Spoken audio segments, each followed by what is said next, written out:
Hi, welcome back to Science 1206, the Chemical Reactions Unit. I'm Miss Ledwell, and in this lesson, we'll continue our discussion of the properties of ionic compounds. Let's get started.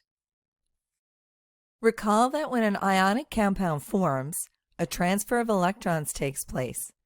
An atom of one element loses electrons, and an atom of another element gains those electrons. Ions are created when atoms or groups of atoms gain or lose electrons, resulting in an overall positive or negative charge. And here we have some examples of ions. We have the magnesium and sodium ions, which are positively charged ions, and the chloride ion, which is a negatively charged ion. Unlike atoms, which have no charge, ions are electrically charged because they have a different number of protons and electrons. For example, this Bohr-Rutherford diagram represents an ion with one proton and two electrons.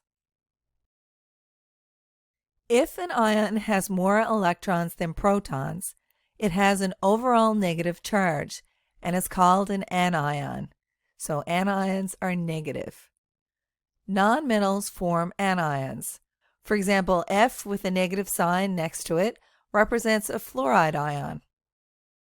If the ion has more protons than electrons, it has an overall positive charge and is called a cation. Metals form cations. For example, Li for lithium with a positive charge next to it represents a lithium ion.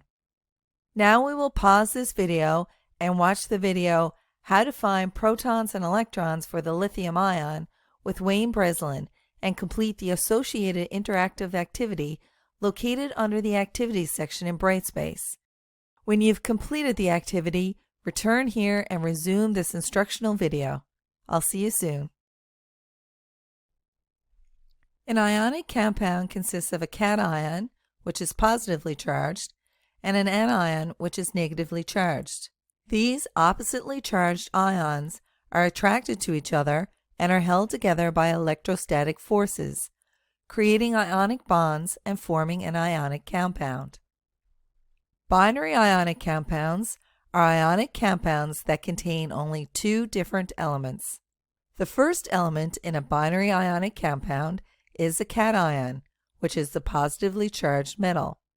And the second element in the formula is the anion, the negatively charged nonmetal. Let's look at an example. Our example is the ionic compound sodium chloride. We can see from the first part of the diagram, when sodium transfers an electron, it loses an electron, so it now has 11 protons and 10 electrons, and it has an overall positive charge. It is a cation. The chloride ion has accepted an electron from sodium, so it now has one more electrons than protons. It has 18 electrons and 17 protons, so it has an overall negative charge, and it is the anion. The sodium ion and the chloride ion are held together by electrostatic forces. Remember that when ions are formed, elements tend to gain or lose just enough electrons to fill their valence electron shell. For instance, let's consider chlorine again, which has 7 valence electrons. To create a full valence shell with 8 electrons, it gains one more electron. This means chlorine will have an overall negative charge, since it has one more electron than the number of positively charged protons.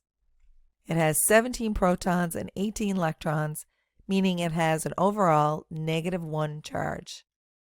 The anion created is called a chloride ion.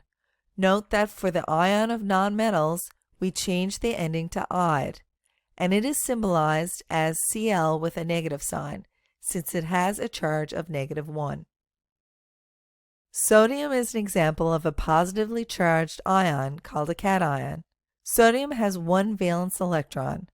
It will lose this one electron to achieve a full valence shell. This means sodium will have an overall positive charge, since it has one more positively charged proton than the number of electrons. The cation created is called a sodium ion. Note that for metal ions, we repeat the element name and add the word ion. and it is written as capital N lowercase a, which is the chemical symbol for sodium, and a positive sign, or plus sign, since it has a charge of positive 1.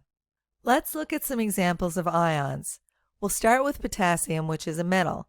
So to name the ion, we just name the element name and add the word ion. The ion's called the potassium ion then, and for the symbol, it's a capital K with a plus sign next to it. For beryllium, again, beryllium is a metal, so to name the ion, we just use the element name and add the word ion to it. So it's called the beryllium ion. The symbol of the ion for beryllium is the chemical symbol for beryllium, which is a capital B and a lowercase e, and then positive 2. Now we move on to nitrogen. So nitrogen is a nonmetal. When we name the ion, we are going to change the ending to "-ide". The ion for nitrogen is the nitride ion, and the symbol is a capital N, which is the chemical symbol for nitrogen, with a -3. Next is oxygen. To name oxygen, we're going to change the ending to "-ide". It becomes the oxide ion, and then our symbol for the ion is the chemical symbol for oxygen, which is a O, and then we have a 2 with a negative charge. And last we have bromine, also a nonmetal, so we change the ending to "-ide". It's the bromide ion. And then for our symbol for the ion, the chemical symbol for bromine is Br, and it has a charge of -1, so we put a negative sign there. Now it's time to continue to the next video. Before pressing play, be sure to stand up and take a 30-second stretch break.